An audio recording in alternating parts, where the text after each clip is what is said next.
And thank you very much, Carl. Hello to our audience, and thank you very much for my esteemed co-panelists today on this very important and obviously very timely topic, that being the future of education and therefore the future of work. With me today, we have two panelists right now. We might be joined by a third. We have Anino, we have Toby, and then we might be joined by Shri. What I'd like to do is to start off by having you make a short introduction for yourselves. I'll then introduce myself, and then we'll get into some questions that I have. Okay? Anino, do you want to go first? Oh, please, can you go first? Okay. Thanks, Mark, and hello, everybody. Hi, Carl, and delighted to be here at Digital Davos. It's a big change from last year, isn't it? My name is Anino Emuwa. I'm from Nigeria. I'm based actually in France. I am a strategy and financial advisory consultant. I own my firm, Avondis Consulting. We also have a branch in Nigeria. I also convene communities of women in business leadership. In fact, we'll be having an event in Davos virtually this year as well. As relates to education, I am actually doing some research now in research phase at Cambridge University. I'm also on the board of directors of Nottingham Trent University. And a few months ago, we were talking about this similar subject at the Association of MBAs conference where I spoke on this. Delighted to be here. Thank you very much, and lovely to have you here. And Toby, if you can introduce yourself. Sure, yeah, pleasure and privilege to be here. My name is Toby Chan. I'm an assistant clinical professor at McMaster University here in Canada. And yeah, my main line of work in Canada right now is I'm a glaucoma specialist. So I'm an eye surgeon that does a lot of cataract surgery and anterior segment surgery.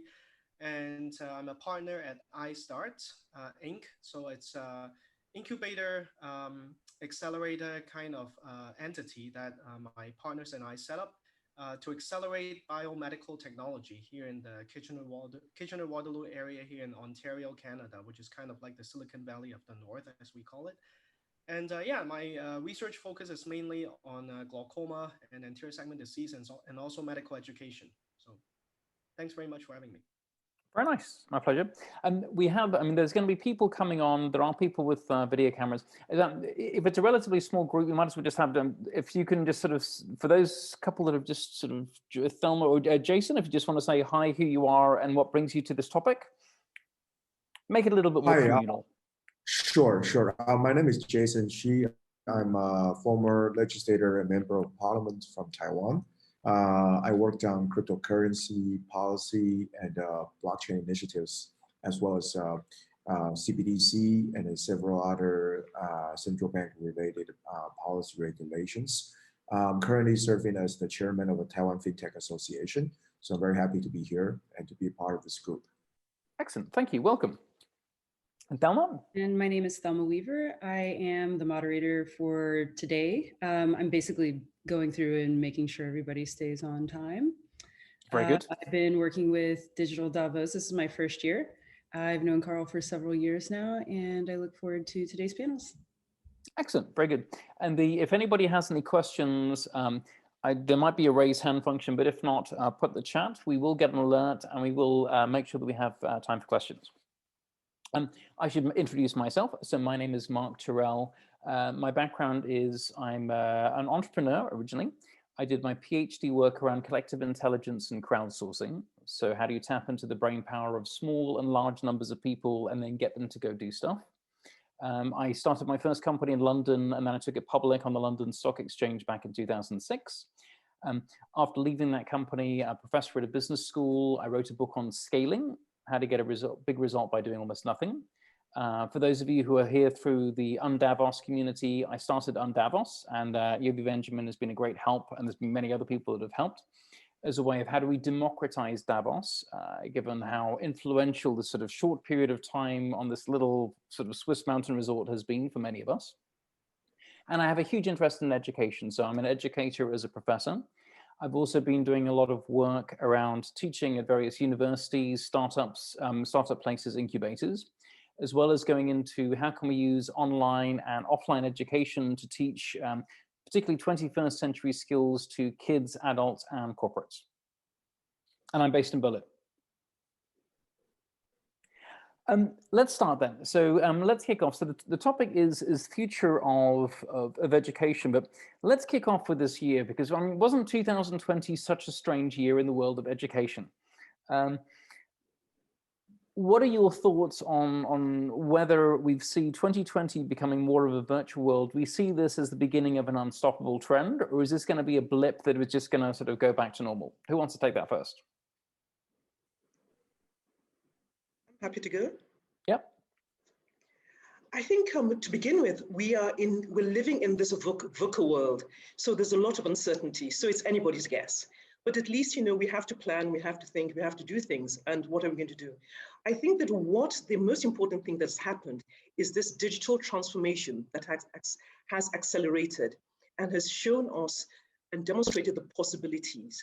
And we know that the traditional education systems have been a little bit slow in embracing technology, not as a subject, but as the driver of learning and as key learning. And what we've seen is that it's tested, right? And in some places, in some instances, it's been difficult, but it's tested the capabilities of the educational systems, teachers, schools, students, on how to embrace technology in terms of learning. And I think that, with what has been learned, it is clear that technology will now take a key and strategic role in education, right from early years, obviously up until university. I think for me, coming from Africa, what we have seen as well is that it has allowed access to information and to knowledge, right, across boundaries that hasn't been seen before. So whilst we're dealing with access to classrooms, teachers, the quality, but we've seen projects using technology that have allowed students to access global education and knowledge. And that can only, I think, accelerate. So what we've seen is there is a step change in how we're embracing the use of technology and working at distance, right from the early age. Mm-hmm. Very interesting. And Toby? Yeah, I think with the challenges we've encountered last year, it definitely created lots of opportunities for international collaboration and communication. I would say, like, prior to COVID, we were used to having big, large conferences, academically conferences at like major cities or major conference halls, but we never knew we could actually kind of like transgress different time zones and organize these really large scale international conferences. So having chaired several national conferences in the ophthalmology side over the past year, I realized how we have really not really fully tapped into the resources that we're capable of, especially kind of merging technology and medicine and education.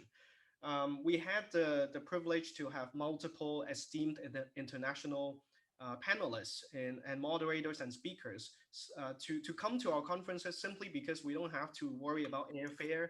We don't worry so much about travel expenses, hotels, but as long as we line up everybody's time zones properly, we can have them all be present and educate each other. So I think learning from that, like this particular year, we're launching more and more online webinars, at least from our local perspective, to try to kind of almost like incubating and catalyzing more collaboration between different stakeholders and partners across different continents. I think that's definitely a big potential everybody should tap into. And I think that will lead into the future. Personally, I think the challenge on the education side is the hands-on experience. I mean, at this day and age, it's true, a lot of us watch things on YouTube or go online to learn different things, but there's certain components, especially in more hands-on things like learning surgeries, like on the medical trainee side. That's very challenging for them because there's only so much one can teach online and in a Zoom kind of virtual format or wet lab format, and they really have to go into the hands-on experience to learn the skills and the trade. So I think that's something that cannot be replaced even with a virtual platform, but perhaps it will lessen the amount of time needed for like in-person kind of training in the future. But definitely we should tap more into online teaching. Well, and so for those of you joining, we're discussing the future of education that leads on to the future of work. And the question that I posed was that what have we learned over this last year? And for me, I'd like to highlight sort of two of the things, and one's been picked up on already, and another one I'm seeing this more and more strongly. So the thing I feel most strongly about is the digital divide, the haves and have-nots, even in wealthy countries. So I'm in Berlin, and it's quite clear that there are some children have to share a laptop between a number of children. Some have got their own devices. The lack of internet, or fast internet, whether that's for the individual learner or for the school or for the teacher. Um, and that digital divide also extends not just the infrastructure, but the skills. I've noticed that some teachers really are back in the, whatever, barely left the 19th century, let alone the 20th century. And they therefore hurt their own children that they look after because they're just not able to handle this new world. So I see the digital divide as being a real problem.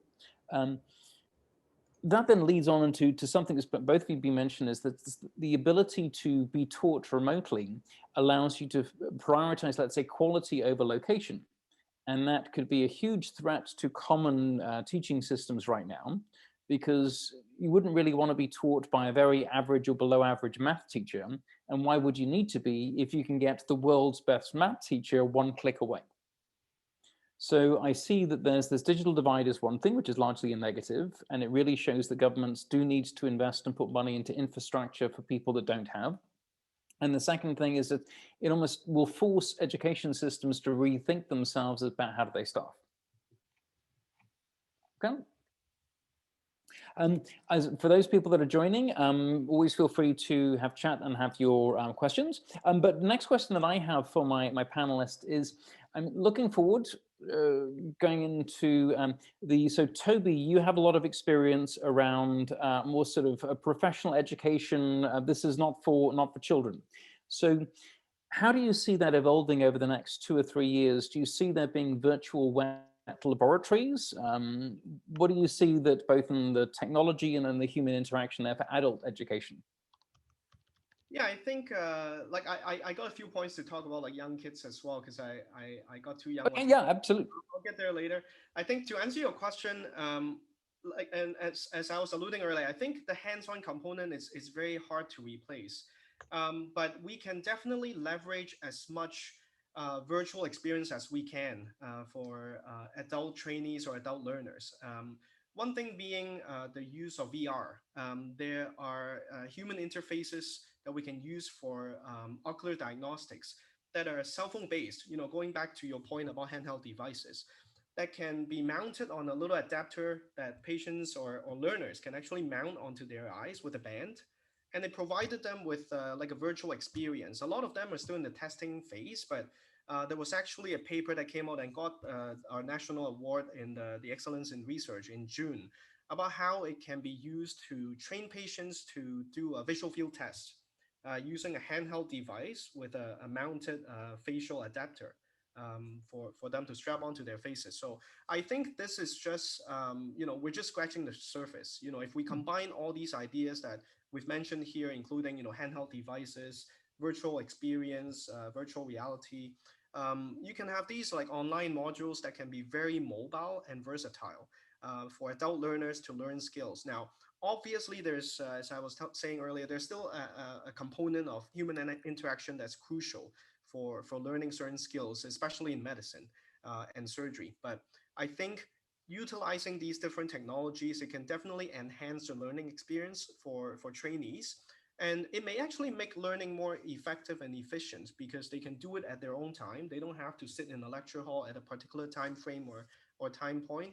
And it can be widespread. It doesn't have to be limited to one university. It can be done in multiple universities across different time zones and continents. So I think the potential is huge. And from, you know, going from that as well, you can also collect a lot of educational and learner-based kind of data. You can do satisfaction survey, you can do certain parameters and measuring how well they adapt and use these devices.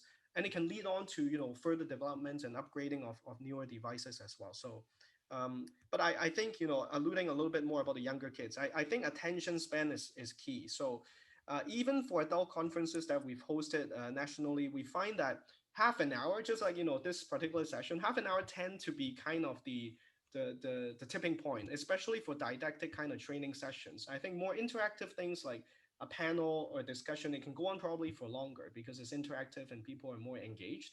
But for didactic kind of learning sessions, I think half an hour is kind of the tipping point or the limit. So you may need to be aware of attention span and kind of segregate these kind of learning modules based on how involved the attendee or the learner is going to be. It's actually quite, my children, just as an aside, my children go to school in Berlin, and normally a class is 45 minutes, but they found with online learning, they can do the same thing in 25 minutes because they don't have to do the same level setting and everything else. They can get, let's say, focus on the education piece much more in a much more concentrated format, provided that the students are awake. Yes. Which can happen. And how about you, Anina? What are your thoughts about how this is progressing, both in the world of adults and the world of children as well? Well, I think that this is the tip of the iceberg, and what we're going to see is a total disruption in the model of education right from the early years, up until university. We're seeing, I do a lot of work, in terms of business schools, so we're seeing that already. But I think that this is feeding through.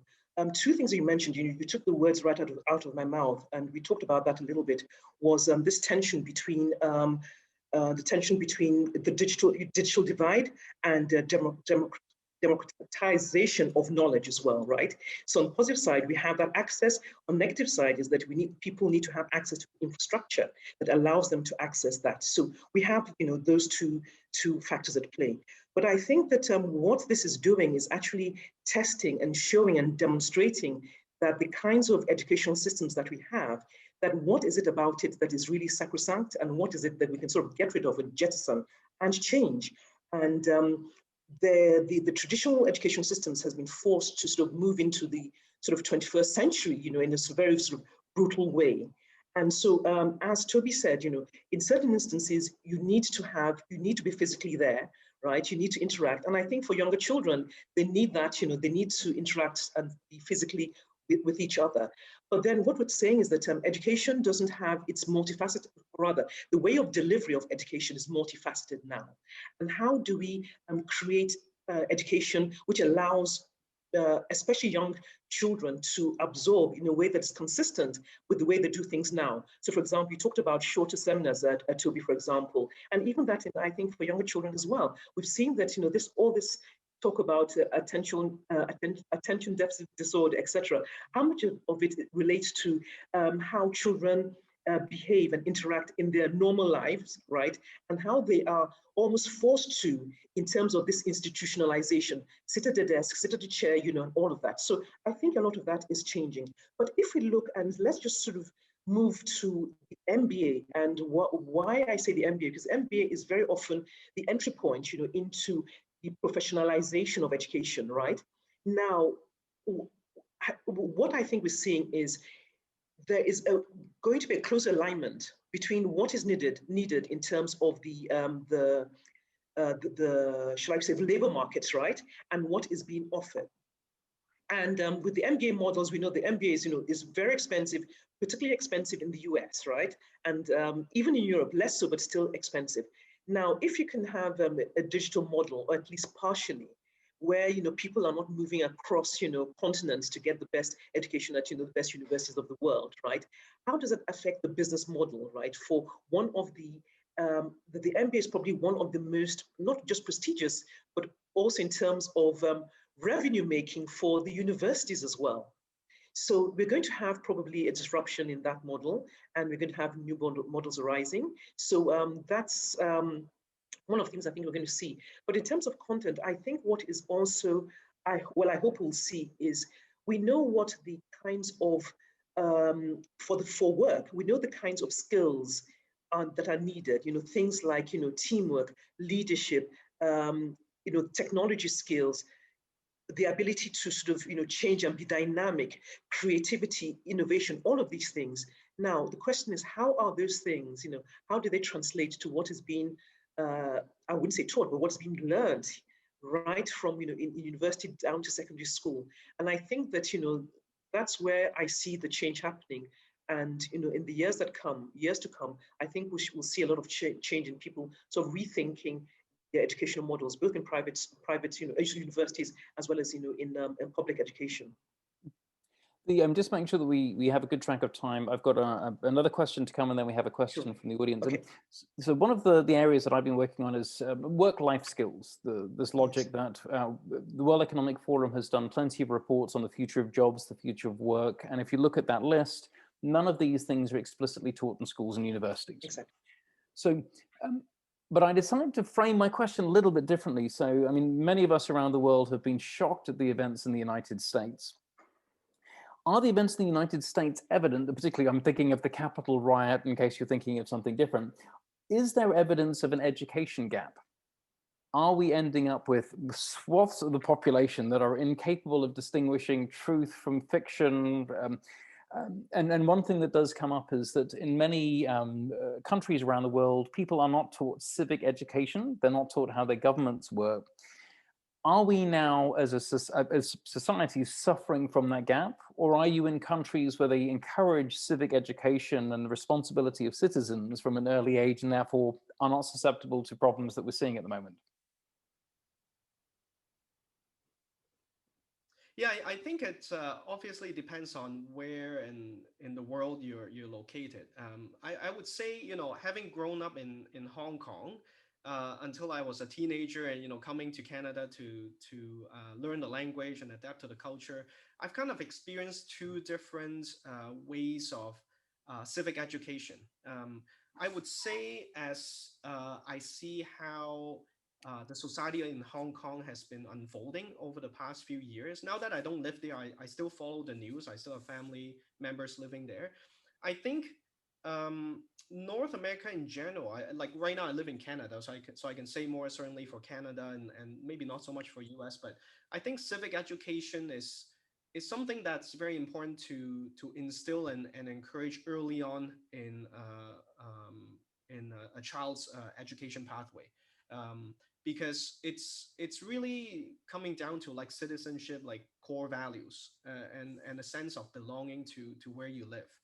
And I think you know, partly with what's going on in the States and also the societal like turmoil that we can see in Hong Kong, I think a lot of it also has to do with how much the people who live in that place feel that they belong to that country or to that city, and how well they know the political system is functioning in these places. So I think yeah, to answer your question about an educational gap, I think there is, and I think it's pretty wide, I would say, and it would actually be an educational gap not just in the adults but also in the kids, and I would say in multiple generations. So it's definitely a need that needs to be met. How about you, Anina? Yes, I do agree with both of you. There is a gap, but the question is, how do we fill this gap? I mean, we can even talk about values as well. You know, these are important.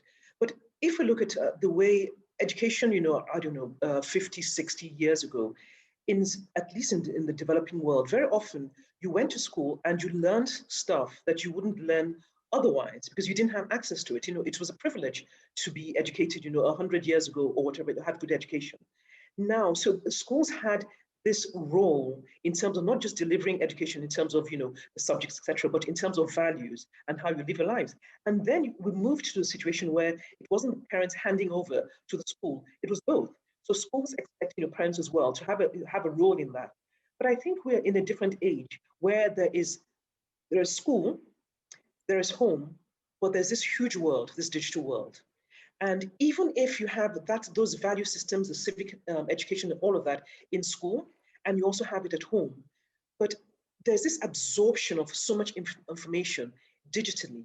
So the question is, how do we make sure, or how do we try to get those values across, you know, the three spheres of sources of knowledge, or well, sometimes not actually real knowledge, is it? That young people are absorbing. So I think that's the challenge in today's world. Well, and there was an interesting comment from John who said that we're seeing less critical thinking exhibited by people. The skill of judgment is lost as people are soaked in media. And I can definitely see that because like one of those essential skills to learn is critical thinking. And yet we're not taught, and just we're supposed to accumulate that magically. And I can see that particularly as our education systems are forced to restructure because of whatever COVID and remote style, this type of implied knowledge that used to get taught by great teachers, we run the risk that it won't be taught at all.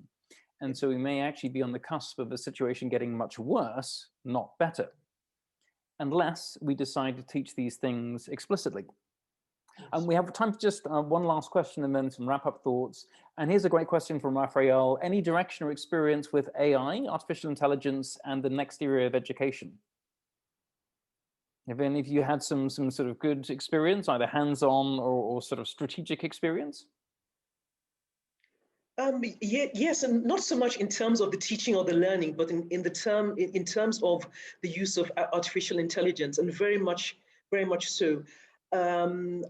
I think it was a few weeks back, we had at the university was doing an assessment, which was done in a totally virtual world. And this was the first time that this had been run. And so the students had this project, which they had to, to deliver and deliver to, to the assessors. And we're seeing that, technology, artificial intelligence, all of that is no longer, it isn't something that is taught. Is something that is now being used in how we're gathering data and gathering information and using that to determine what is it, that we need, what is the output. So I think that the application of artificial intelligence in education is probably the next step, I think, in terms of aligning the needs of education with the needs of the workforce. Now, in terms of acquiring the knowledge, right? I'm no expert, so I can't talk about that in terms of for the use of industry, which is another thing. But I think artificial intelligence concerns absolutely all of us right now. And in some way, in some form or fashion, it is something that we're all in the education system going to be a part of somehow. And Toby, are you seeing this through the incubators that you have? Are you sort of seeing AI being used in like sort of what's coming next? Yeah, I totally agree with Nino. I think, that AI is really the key word nowadays, right? And like at least in medicine, we can see how on the diagnostic front, AI is really going to become the future, especially in subspecialties where it involves a lot of images or data-based kind of diagnostics. So for instance, in eyes, there's a lot of images we can take, and we can easily use AI to analyze these pictures, and it can propose even like the most likely diagnoses. So if anything, it may help with optimizing care for physicians or eye care specialists. But because of this enhanced way of diagnostics, it would definitely trail down to like changing how we train medical trainees, because the burden may not be so much on them in optimizing how they use the lenses, how they use their hands, how they use their eyes to visualize a problem, because the machine will take over the burden of analyzing the structures and proposing the diagnosis. So all they have to do is basically making the decision of multiple diagnoses, which one is most likely. So AI definitely, I think, would revolutionize how we practice medicine, and from that, how we train medical trainees. But I would say one more thing would be,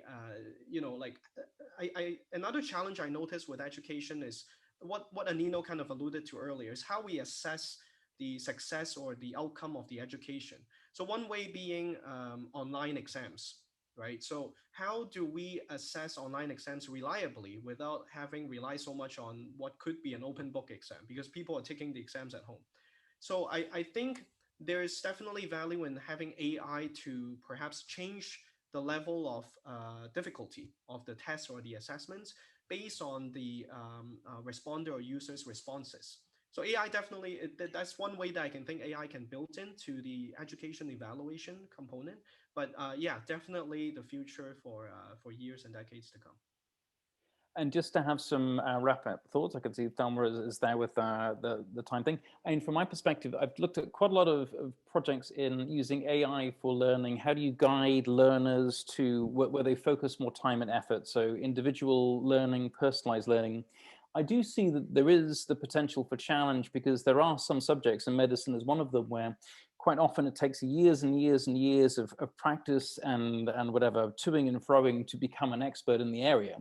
But if gradually the AI tools are, sure, right now there's going to be a period where they're helping speed up learning of a human, but there may be a period of time, and I don't think we're too far away, where why do you need the human? Yep. I do like this thing. My son had sort of once did a talk at Davos when he was 12. His little joke for AI was that in the factory of the future, there will be a man and a dog with a bunch of machines.